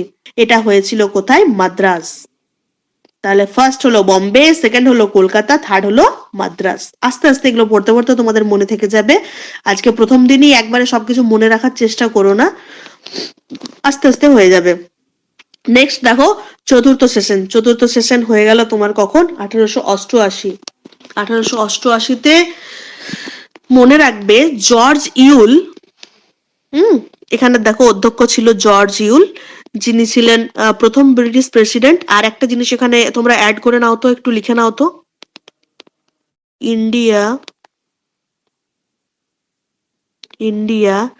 Patriotic Indian patriotic association George Yule করেছিল, ঠিক আছে, 1888-তে। এখানে এটা অ্যাড করে নেবে, এটা এখানে ভুলে গেছি সম্ভবত, তখন সেই সময় হয়তো মাথায় থাকেনি। ইন্ডিয়ান প্যাট্রিয়টিক অ্যাসোসিয়েশন, এটা কিন্তু কোশ্চেন আছে যে ইন্ডিয়ান প্যাট্রিয়টিক অ্যাসোসিয়েশন কখন? 1888-তে জর্জ ইউল করেছিল। এটা হয়েছিল তোমার এলাহাবাদ, ঠিক আছে। এটার সময়ও কিন্তু লর্ড ডাফরিন, ঠিক আছে। 1888 মানে আমি বলেছিলাম যে 1884 থেকে 88 অব্দি কে ছিল? ডাফরিন। ওকে, তাহলে এটা কিন্তু তখন ডাফরিনের টাইমে। ইন্ডিয়ান অ্যাসোসিয়েশন মার্চ হয়ে গেছিল আইএনসির সাথে। আর লালা হরদয়াল এই সময় লালা হরদয়ালের এই সময়ে এসেছিল। ইঙ্গ বর্মা যুদ্ধ এই সময় হয়েছিল। তারপর তোমার আরেকটা ঘটনা আমার মনে পড়ছে, এটা বেঙ্গল টিনেন্ট অ্যাক্ট। এত প্রয়োজন নেই জানার, এটুকু মনে রাখবে যে ইন্ডিয়ান প্যাট্রিয়টিক অ্যাসোসিয়েশন জর্জ ইউল 1888-তে কিন্তু এলাহাবাদে ফোর্থ অধিবেশনের সময় করেছিলেন। আচ্ছা, নেক্সট চলে আসবো আমরা ফিফথ অধিবেশন, পঞ্চম অধিবেশন, যেটা হয়েছিল 1889। দেখো পরপর মনে রাখা সুবিধা, অধিবেশনগুলো কিন্তু আমাদের পরপর প্রত্যেক সাল হচ্ছে। ওকে, 1889 এখানে এটা হয়েছিল কোথায়? আবার সেশনটা হয়েছিল আবার বম্বে, ঘুরে ফিরে আবার বম্বেতে হলো। আচ্ছা, এখানের প্রেসিডেন্ট ছিল কে? উইলিয়াম ওয়েডানবার্ন। আগেই বলেছিলাম আমি যে অ্যালান অক্টেভিয়ান হিউমের জীবনীটা উনি লিখেছিলেন, যেটা পড়ে লালা রাজপথ রায় কি করেছিল? কংগ্রেসের ওই প্রসেসটাকে বলেছিল কনস্পিরেসি প্রসেস বা সেফটি ভালভ থিওরি, তাই তো? লালা রাজপথ রায় জানতে পেরেছিল কোথার থেকে? অ্যালান অক্টেভিয়ান হিউমের জীবনী থেকে। অ্যালান অক্টেভিয়ান হিউমের জীবনীটা কোথার থেকে পড়েছিল? না, উইলিয়াম ওয়েডানবার্নের লেখা থেকে। ওকে, তো এই সময় first president of British India committee গঠন হয়েছিল। ওকে, দ্যাট ইজ নট ইম্পর্টেন্ট। চলে আসছি আমরা নেক্সটে 1896-এ। এটা অধিবেশনটা হয়েছিল কলকাতায়। এখানে ছিল দেখো রহিমতুল্লাহ সায়নি, এইটা কিন্তু ভেরি ইম্পর্টেন্ট কোয়েশ্চেন। এই সময় কি হয়েছিল বলতো? প্রথম সিক্স অধিবেশনে প্রথম একটা জিনিস হয়েছিল, যেটা হচ্ছে ভারতীয় জাতীয় সঙ্গীত গাওয়া হয়েছিল, বন্দে মাতারম। যেটা কে লিখেছিল? বঙ্কিমচন্দ্র চট্টোপাধ্যায় 1875-এ লিখেছিল 7ই নভেম্বর। প্রকাশিত হয়েছিল কোথায়? তার উপন্যাস, বিখ্যাত উপন্যাস আনন্দমঠ। আর 1950 এটা ভারতীয় জাতীয় গীত হিসাবে গৃহীত হয়েছিল। ওকে, এটা মনে রাখবে, বন্দে মাতারাম। তাহলে কোন সেশন? 1896-এর অধিবেশন, সিক্স সেশন। তো আর বেশি চাপ দেবো না তোমাদেরকে, আজকের আমাদের পড়া এইটুকুই ছিল। নেক্সট আমরা কোশ্চেনটা জাস্ট আলোচনা করে নেব। এখানে আমি ইংলিশেও লিখে রেখেছি। আচ্ছা, যেগুলো তোমাদেরকে আমি বলেছিলাম দেখো, সেগুলো আমি এখানে দিয়েছিলাম। এই যে tenancy act, Lord Dufferin Burma করেছিল। বম্বে ট্রায়ো কাকে বলা হয়? যখন তিন মূর্তি বম্বে ট্রায়ো কাকে কাকে বলা হয়? ফিরোজ শাহ মেহতা, কেটি তিলাং এবং বদরুদ্দিন তায়েবজি। শর্ট নোটস, এমন কিছু বেশি জটিল কিছু আমি লিখিনি, একদম শর্টে লিখেছি। যেগুলো পড়িয়েছি সেগুলো এখানে আমি ইংলিশে লিখে রেখে দিয়েছি, কারণ আমাদের বিহার বোর্ডের জন্য ইংলিশ আর হিন্দিটা ভেরি ভেরি ইম্পর্টেন্ট। ওখানে তো আর বাংলা কোশ্চেন থাকবে না, বাট তোমাদের বোঝার সুবিধার্থে বাংলাটা দেওয়া আছে, স্যার দিয়েছেন বাংলাটা। আমি ইংলিশ আর হিন্দিটা রিকমেন্ডেড করেছিলাম যাতে তোমরা বুঝতে পারো। তো চলে এসো, আমরা নেক্সট কোশ্চেনে চলে আসি। চলো ফটফট অ্যান্সার দাও এবার। অনেকক্ষণ শুনলে, অনেকক্ষণ আমি কথা বললাম, এবার তোমরা বলো। On whose initiative was the Indian National Congress (INC) founded in 1885? 1885 ভারতীয় রাষ্ট্রীয় কংগ্রেস কি স্থাপনা কিসকি পহল पर বলো, কে স্থাপনা করেছিল 1885 এও ভারতীয়? হিউম। একদম। একজন বললে হবে না কিন্তু, বাকি সবার গলা পাচ্ছি না কেন? বাকির অ্যান্সার দাও। Allan Octavian Hume. আচ্ছা, who was the first Muslim president? আমি যেভাবে বললাম আমার মনে হয় এখানে তোমাদের পড়াটা রেডি হয়ে যাওয়ার কথা। অপশন দেওয়া আছে, দেখে বলো। First Badruddin Muslim Tyabji. President. দাবিউদ্দিন। একদম, বদরুদ্দিন তাইবজি। আচ্ছা, চলো next question. In which of the following session of the Indian National Congress did George Yule become the president in 1888? 1888 এ জর্জ ইউল যে প্রেসিডেন্ট হয়েছিল সেটা কোন অধিবেশনে? কোন অধিবেশন বলো তো এটা? থার্ড না ফোর্থ? ফোর্থ এলাহাবাদ হয়েছিল মনে হয়। হ্যাঁ, 1888 চতুর্থ অধিবেশন, এটা হয়েছিল এলাহাবাদ। একটু সময় লাগবে। এটা 1818 ছিল তো লেখা। এটা ভুল, এটা দেখো না, এটা ভুল লেখা আছে। এটা দেখো, এটা দেখো, ঠিক ওই আছে? জন্যই গুলিয়ে গেল। হ্যাঁ, বাংলাটা দেখো না, বাংলাটা ভুল। বাংলাটা অ্যাকচুয়ালি দেওয়া উচিত না, বাট স্যার দিয়েছে তোমাদের সুবিধার্থে। তোমাদেরকে এটা দেখেই অভ্যাস করতে হবে, ইংলিশ আর হিন্দিটা দেখেই অভ্যাস করতে হবে। ওখানে কোনো বাংলা কোশ্চেন থাকবে না বিপিএসসি তে। চলো, এটা আমাদের জানা হয়ে গেছে। হু when when was the first session of the INC held in Bombay? এটা আমি বলেছি, মনে করো। INC 1885 28 December. একদম। বললাম না যে মোটামুটি 1886 ধরে ফেলো, তার মানে কি 85 28 ডিসেম্বর ফার্স্ট সেশনটা হয়েছিল। আচ্ছা, who was the viceroy of India at the time of establishment of the Indian National Congress? Indian National Congress যখন স্থাপনা করব বলেছিল সেই সময় ভাইসরয় কে ছিল? Lord Ripon. Lord Ripon. Lord Ripon যখন এসেছিল ডাফলিন। তখন, হ্যাঁ, লর্ড রিপন যখন এসেছিল তখন তো করতে দিল না। এটা তো দেখো লেখা আছে যে যদি এটা বলতো যে কোন সময় প্রস্তাবটা এসেছিল, মানে ড্রাফটটা এসেছিল, মাইন্ডে কনসেপ্টটা এসেছিল, এটা যদি বলতো দ্যাট টাইম তুমি বলতে পারো যে ভাইসরয় ছিল লর্ড রিপন, যে কনসেপ্ট যখন এসেছিল। বাট রিপনের কাছে ও যখন আবেদন নিয়ে গিয়েছিল, অ্যালান অক্টেভিয়ান হিউম, তো উনি তো শোনেননি না, উনি তখন পার্সোনাল লাইফ নিয়ে ব্যস্ত। উনি কি বললেন যে না, আমি শুনবো না, আমার কাছে এখন এসো না, তুমি যাও, তোমার কথা আমি পরে শুনছি। শুনলো কে? সহযোগিতা করলো কে? Lord Dufferin. তার মানে সাল, হ্যাঁ, তো উনি যখন গেছিলেন লর্ড রিপনের কাছে তখন ছিল কিন্তু সালটা 1884। দ্যাট টাইম হলো না, ওই জন্য ও ঘুরে এলো, ঘুরে এসে নিয়ে আবার 1885-এ গেল কোথায়? লর্ড ডাফরিনের কাছে। 1885-এর প্রথম দিকে গিয়েছিল লর্ড ডাফরিনের কাছে, তখন সাল মার্চ মাস করে এরকম টাইমে। তো সেটা করতে করতে মোটামুটি সময় লেগে গেল ডিসেম্বর 28। ওকে, তার এখানে কি বলতে হবে? Lord Dufferin. ডাফলিন।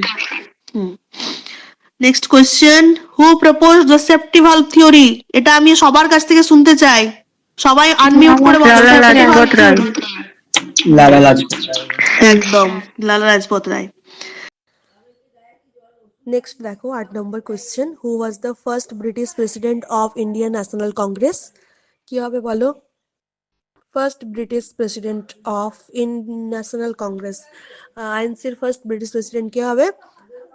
একদম ঠিক, অপশন বি, জর্জ ইউল। আচ্ছা, এটা হচ্ছে কোন অধিবেশনে ছিলেন উনি? ফোর্থ সেশন, তাই তো? চতুর্থ অধিবেশনের প্রেসিডেন্ট ছিলেন জর্জ ইউল, যিনি হচ্ছেন আমাদের প্রথম British president of INC, Indian National Congress. Next, at which session of INC was the demand made that the Indian civil service should be held in India? বলো, ইন্ডিয়ান সিভিল সার্ভিস ইন্ডিয়াতেই হবে। তৃতীয় অধিবেশন। দ্বিতীয় অধিবেশন। নো নো নো, কে বলছে চতুর্থ? দ্বিতীয় অধিবেশন। আমি সেকেন্ড অধিবেশন। সেকেন্ড অধিবেশনে বললাম না, যেখানে সিভিল সার্ভিস পরীক্ষা, যেখানে এস এন ব্যানার্জি যুক্ত হয়েছিল এবং S N Banerjee civil service পরীক্ষা পাসও করেছিল, বাট ওকে রিজেক্ট করা হয়েছিল কিসের জন্য? ফর রেসিয়াল ডিসক্রিমিনেশন, জাতিগত বৈষম্যের জন্য বা তার বয়সের জন্য। বললাম না, তো এটা হচ্ছে সেকেন্ড অধিবেশন। ওকে, সমস্ত question complete. Now your turn, বলো কার কি প্রবলেম আছে, কোনো কিছু কোথাও বুঝতে অসুবিধে? প্রশ্ন কি এরকম ওপর ওপর থেকে আছে না আরো ডিপে পড়তে হয়? না, আমি যেটুকু বললাম এটুকু ইনফরমেশন এই জায়গা থেকে এটুকু ইনফরমেশন জানলেই এনাফ। বাকি সাল ওয়াইজ কিছু কিছু ইনফরমেশন তোমাদেরকে ক্রনোলজিক্যাল মনে রাখতে হবে, যেগুলো আমি বলে দেবো। যেরকম ধরো 1877-এ গান্ধী এবং জিন্না দুজনে মিলে কেসারি হিন্দ একটা টাইটেল পেয়েছিলেন, যে টাইটেলটা ওনারা মহারানী ভিক্টোরিয়াকে দিয়েছিলেন। তো এরকম এরকম সেশন কিছু কিছু আছে যে যে জায়গাগুলো তোমাদেরকে মনে রাখতে হবে, সেইগুলো আমি ক্রনোলজিক্যাল একটা জায়গায় করে দেবো, একদম সাল ওয়াইজ, একদম 1875, 76, 77, 78, মানে পুরো ক্রনোলজিক্যাল আমি একটা অর্ডার বানিয়ে তোমাদেরকে দেবো, যেখানে হ্যাঁ তাহলে সুবিধা হয়। হ্যাঁ বলো। হ্যাঁ তাহলে আর এই সেটা খুব রাষ্ট্রীয় সুবিধা হয়। কংগ্রেসের এই পোর্শনটা করলেই হবে তো ম্যাডাম? হ্যাঁ হ্যাঁ, এই আমি আজকে যেটা বললাম আইএনএম এর, আজকে আমি স্টার্টিং যেহেতু ইন্ট্রোডাকশন, আমি তোমাদেরকে বেশি প্রেসার দিলাম না। আমি আজকে জাস্ট বোঝালাম যে ইন্ডিয়ান ন্যাশনাল মুভমেন্ট কি করে চালু হলো, এর পিছনের ইতিহাস কি। এগুলো থেকে তো কোশ্চেন আসে না? কিরকম কোশ্চেন আসবে, ধরো যে আইএনসিটা কখন মার্চ হলো, কোন সেশনে মার্চ হলো, এসএন ব্যানার্জি কোন সেশনে অ্যাড হলো, এই জায়গাগুলো ভীষণ ইম্পর্টেন্ট। ঠিক আছে, ফার্স্ট অধিবেশনটা কোথায় হয়েছিল, বিহার থেকে সেকেন্ড অধিবেশনে কতজন জয়েন করেছিল, এই জায়গাগুলো খুব ইম্পর্টেন্ট, এই জায়গাগুলো খুব মনে রাখতে হবে। বা ভার্নাকুলার প্রেস অ্যাক্ট কত সালে হয়েছিল, আর্মস অ্যাক্ট কত সালে হয়েছিল। ঠিক আছে, সবচেয়ে বেশি আমাদের প্রেসার থাকবে কখন বলতো, বিহারের সেশনটা যখন আমরা স্টার্ট করবো, মানে বিহার হিস্ট্রিটা আমাদেরকে ওটাতে বেশি ধ্যান দিতে হবে। অর্থাৎ গান্ধী এরা, যেটা 1905 বঙ্গভঙ্গ থেকে স্টার্ট হচ্ছে, 1946 মাউন্ট ব্যাটেন প্ল্যান ওখানে শেষ হচ্ছে। এই জায়গাটা হেভি ইম্পর্টেন্ট। ওখানে গান্ধী আসছেন, উনি খেড়া সত্যাগ্রহ, আহমেদাবাদ সত্যাগ্রহ, মানে যা যা কাণ্ড করেছেন, 1919-এর রাওলাট অ্যাক্ট, জালিয়ানবাগ হত্যাকাণ্ড, সত্যাগ্রহ যেগুলো হয়েছে, বারদৌলি সত্যাগ্রহ, এই জায়গাগুলো কিন্তু খুব ইম্পর্টেন্ট। এগুলো আমরা আসবো, আস্তে আস্তে আসবো। আজকে প্রথম দিন, আমি আজকে জাস্ট ইন্ট্রোডাকশন ক্লাসে তোমাদেরকে এটুকু বোঝালাম। আমরা সবাই জানি যে বিহার আমাদের বিপিএসসি তে কিন্তু পুরো কোশ্চেনটাই হিস্ট্রির, কিন্তু ইন্ডিয়ান হিস্ট্রি থেকে কিন্তু খুব কম। সেন, গুপ্তা বা তোমার ওই ষোড়শ মহাজনপদ, অঙ্গ, বিজি, কৌশল, কাশী, মগধ, বৎস, সুরসেন, এইসব জায়গা থেকে হয়তো খুব রেয়ার একটা কি দুটো question, max to max question কিন্তু আসবে আমাদের কোথা থেকে, আইএনএম থেকে। আইএনএমটা ভীষণ ভাবে ক্লিয়ার রাখতে হবে নিজের কাছে। যাই পড়ুক যেখান থেকে যাই কোশ্চেন আসুক, আমি করে আসবো, আমি একটা কোশ্চেন ছাড়বো না, এই টার্গেট নিয়ে যেতে হবে। আর আমার বিশ্বাস আমি যেভাবে পড়াবো তোমরা ঠিক পারবে। বাকি আর কারো কোনো কোশ্চেন এখান থেকে, আজকের সেশন থেকে কোনো কোশ্চেন, কারো কোনো বুঝতে অসুবিধা? বেশ, চলো ভালো থাকো, দেখা হচ্ছে নেক্সট ক্লাসে। শুভরাত্রি।